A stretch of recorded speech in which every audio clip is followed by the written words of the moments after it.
Brace the rudders! Raise the sails! Raise the sails! Captain, an unidentified ship is approaching. Over. Roger. Wait, is that an enterprise sales solution? Reach sales professionals, not professional sailors. With LinkedIn ads, you can target the right people by industry, job title, and more. Start converting your B2B audience today. Spend $250 on your first campaign and get a free $250 credit for the next one. Get started today at linkedin.com/campaign. Terms and conditions apply. Marvel Television's Wonder Man, an 8-episode series, now streaming on Disney+. A superhero remake, not exactly what we'd expect from an Oscar-winning director. Action! Simon Williams, audition for Wonder Man. I'm gonna need you to sign this, assuming you don't have superpowers. I'll never work again if anyone found out. My lips are sealed.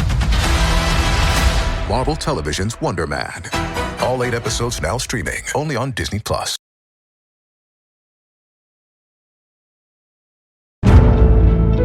Welcome to The Hypnotist, the show that gives you inside access to cutting-edge hypnosis with real clients facing genuine issues. Brought to you by the hypnotherapist demanded by celebrities, CEOs, and even royalty, Adam Cox. These recordings took place live from Adam's clinic in London's world-famous Harley Street. So, get yourself comfortable and enjoy today's episode of The Hypnotist.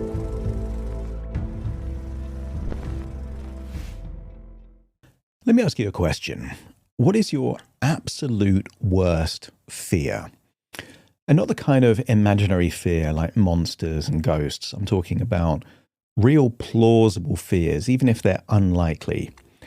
Adam here, and this session is all about facing your worst fears, because I was working with a client and their worst fear was being publicly exposed for being a fraud.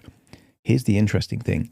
Even though they were remarkably successful in their industry, they were one of the most successful people I've worked in, getting to the very top of their industry, regularly featured on TV, winning awards, and yet they felt this real sense of imposter syndrome, that they could be exposed, they could be judged harshly. So at its core, this is what that session is all about. It's about facing the very worst and feeling like, well, if you can handle the worst that could possibly happen, anything less than that is going to be a walk in the park.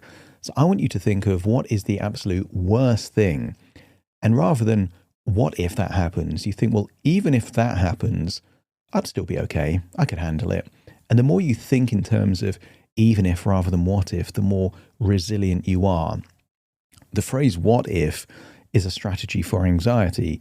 Even if is a strategy for resilience. And what you tend to find is the people that avoid things because they're worried about what if something bad happens have more anxiety than the people that think, well, yeah, it might not go perfectly, but even if it doesn't go perfectly, I'm still going to be better off. And sometimes that does link to this idea of you either win or you learn, which is one of my favorite belief systems. So think about your worst fear. Listen to some of the suggestions here, but try and steer and build the story in your own mind of facing your very worst fear in an empowered way. And by doing that, you're going to find that when you return back to what's more plausible fears, they don't seem so daunting. So I'd encourage you to do that. And for now, to get the best out of this session, just find a nice, quiet, comfortable place where you won't be distracted or disturbed. Relax and enjoy the session.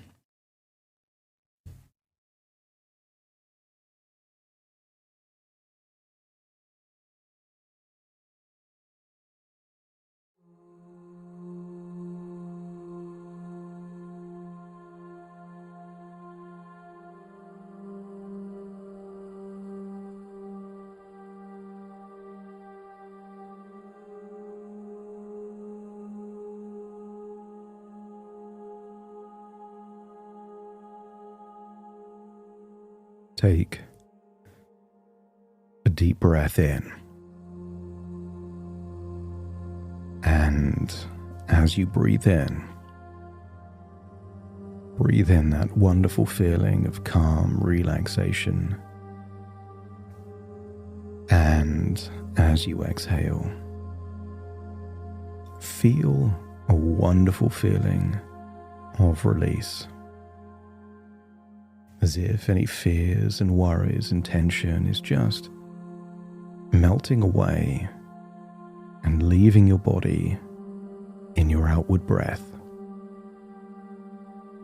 And when you breathe in that feeling of resourcefulness. Feel the resourcefulness going in through your nose into your lungs, and just imagine your heart pumping that resourcefulness to every cell in your body in the same way that it does with oxygen. And you can't will your heart to pump oxygen. It just does it. And it requires no effort for you to exhale carbon dioxide. So just imagine the resourceful feeling is going to every cell in your body, and any old ideas, limitations, beliefs that aren't real anyway, any echoes of worries, just feel that it's leaving your body just like the carbon dioxide in an outward breath. And because you're breathing in something resourceful, make that breath deeper. And because you're exhaling something no longer desired, make the outward breath longer than it normally would be until your lungs are completely empty. And then you breathe in that feeling of resourceful relaxation. And the deeper you breathe, the more relaxed you feel. And the more relaxed you feel, the deeper you breathe. As your body relaxes, your imagination awakens. And I want you to imagine your own private cinema. But since it's your own imagination, let's make it somewhere that feels appealing. Maybe you could imagine a private yacht. And on that private yacht is a room with your own cinema. Or maybe a penthouse suite on the very top floor of a skyscraper with views over a city. Or maybe somewhere else. Just use your imagination to imagine something that would be special, desirable, empowering, and just imagine in that place is your own private cinema. Something modern, something stylish or opulent or relaxing in some way, and just imagine you've got that room all to yourself. People are fascinated by things they fear. There is a reason that people will watch a horror movie, a movie about violence. Fear equals fascination. And here's the interesting thing about fear. When you avoid it or run away from it, it follows you. When you're willing to confront the fear, it disappears. And I want you to imagine on that large cinema screen that you have all for yourself, I want you to imagine a scenario, a scene of harsh judgment. I want your imagination to imagine that you are an actor on the screen. And I want you to imagine the very harshest that you could be judged. Maybe you make a mistake. Maybe you have a freeze response. Maybe you say something silly or inaccurate. Allow your imagination to show something that would be mortifying, humiliating, embarrassing. something that other people could judge or criticize. And I want you to make peace with that possibility. Not because you want it, simply because the moment you feel that even if that catastrophic, humiliating, embarrassing thing happened, you could still handle that. You could still wake up the next day. Your life still has value. You can still live life on your terms. Well, then it means you have inoculated yourself from the very root cause of fear. Because anxiety is based on a false premise that you can't handle the thing or the consequences. And the moment you create a belief that you can, paradoxically, the anxiety reduces and the probability of that very thing you wouldn't want to happen reduces. It doesn't increase the probability just because you've imagined it. Imagining that you can handle the thing or the consequences means that your brain doesn't need to be on high alert. It doesn't need to be vigilant or over-prepared. Imagine you are the observer of this scene, but also the director. Imagine seeing yourself do that thing that could be cause for harsh judgment. And yet, imagine that version of you dealing with it gracefully, with humility, elegance, professionalism. And if you could imagine different variations of that scene in such a way where you can either handle the thing or the consequences, let me know by nodding your head.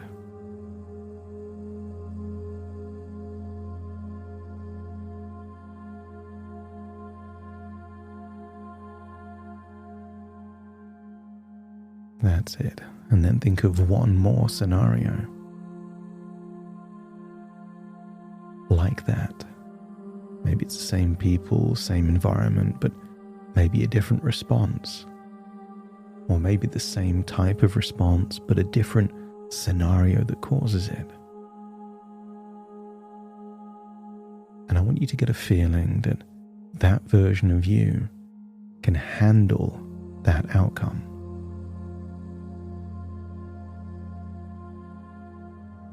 And then rewind it and then think, what could you do in the event that that thing happened? Some people would call that a contingency. That if that thing happened, you could reduce the possibility or probability by doing something subtly. Maybe it's saying that you feel nauseous and need to go to the toilet. Grabbing a glass of water. Maybe you see that version of you coughing at the very point where words don't seem to be coming. I want you to get a sense that once you've reconciled the worst, then allow your mind to figure out ways to consider all eventualities and then mitigate. Knowing you can handle the worst just means that this is forward planning. Think of how many flights you've been on. And on every flight, they gave a safety demonstration telling you where masks and airbags are. But not once have you had to use them. I want you to think of the masks and airbags for this situation. Not because you're expecting it, and not because you're wanting it. Just in case. And when you figured out how to mitigate that possibility, so that even if it happens, you could reduce the probability of any undesirable consequences, let me know by nodding your head.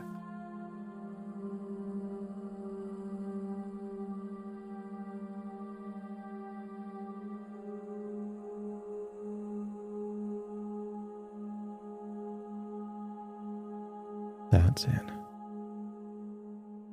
And now, change the channel on that big cinema.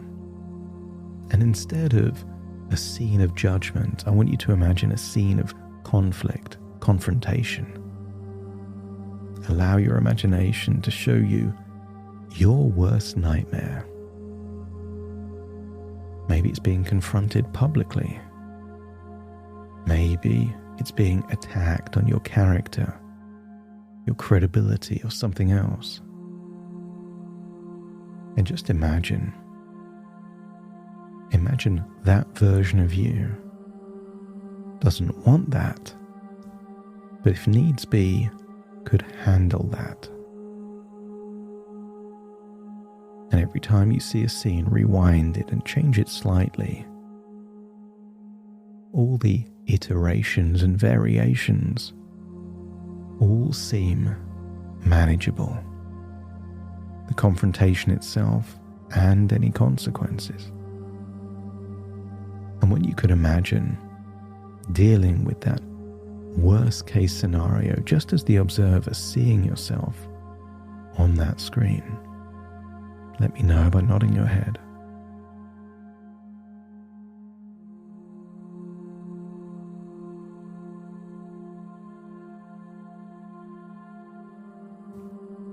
And then rewind it.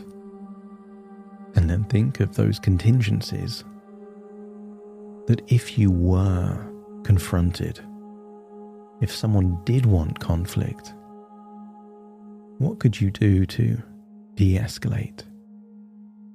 Maybe it's to be curious. Maybe it's to ask a question. Maybe it's to find some kind of common ground. Or maybe something else. Just allow your imagination to show you just how many ways there is to take that conflict, that confrontation, and make it different. Perhaps even playful, or silly, or something else. Some people actively want conflict and confrontation. It gives them permission to articulate things that they know how to say. Some people want a confrontation because they know exactly how to dial it down. And if you could imagine different ways to mitigate or manage this worst case scenario, let me know by nodding your head.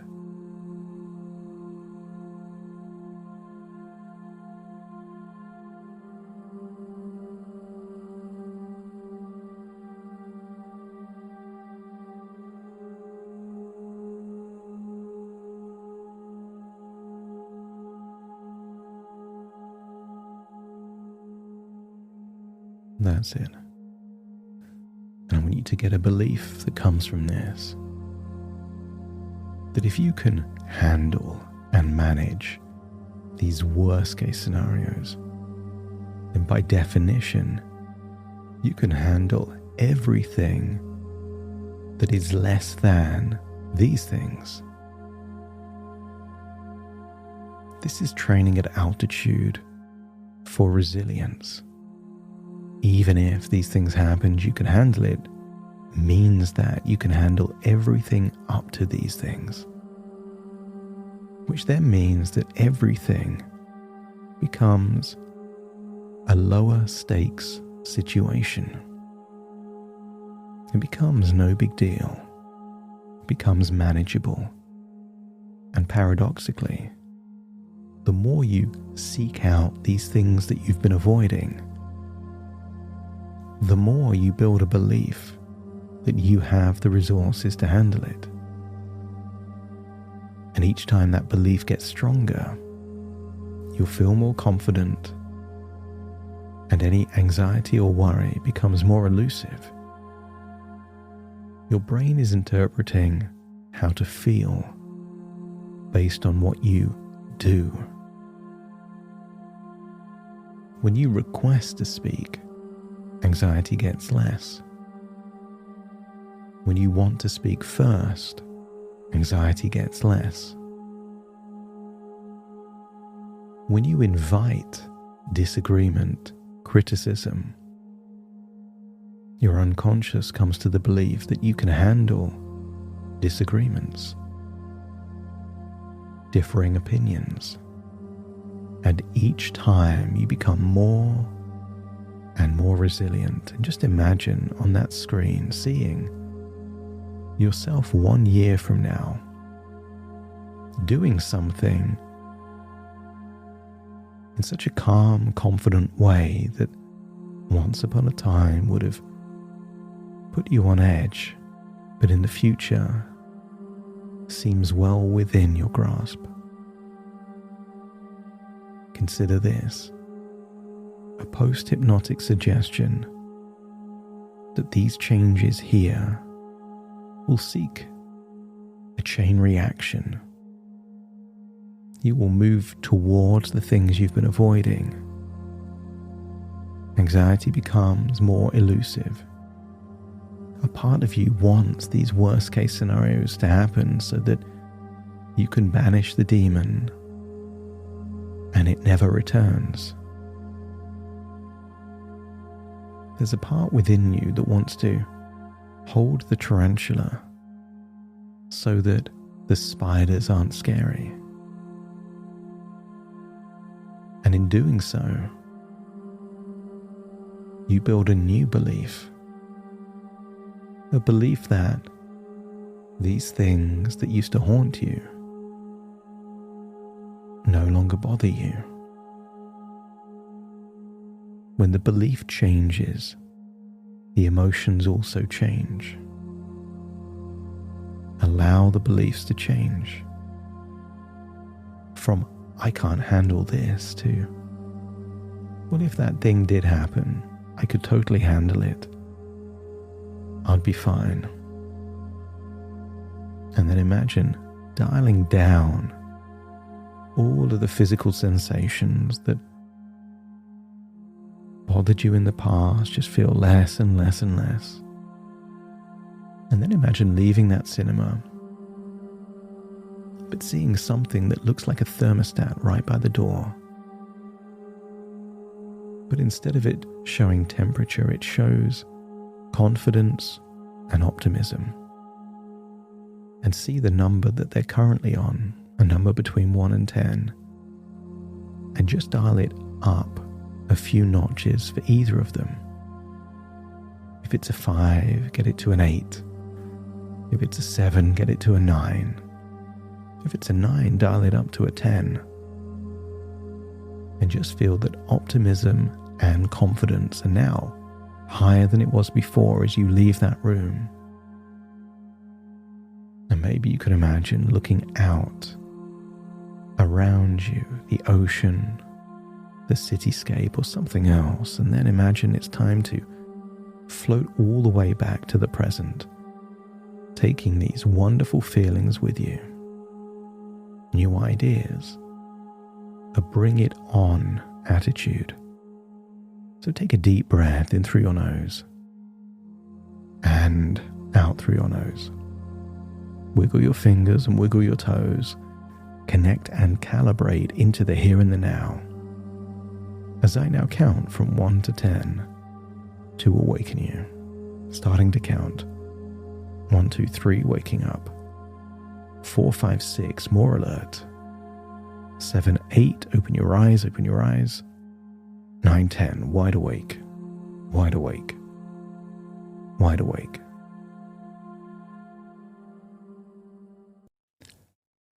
Thank you so much for joining me on today's episode of The Hypnotist. If you've enjoyed this episode or got some value from it, please give it a 5-star rating and review.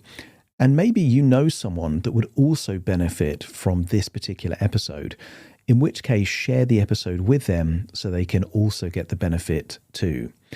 And if you would like to listen to this episode where it's just the hypnosis, so no intro, no outro, no explanation, just the hypnosis and completely ad-free, there will be a link in the description where you can subscribe at a very low cost and only get access to the hypnosis. So if that's of interest, please check that out. Thank you again for being a regular listener of The Hypnotist, and I'll see you again soon for more.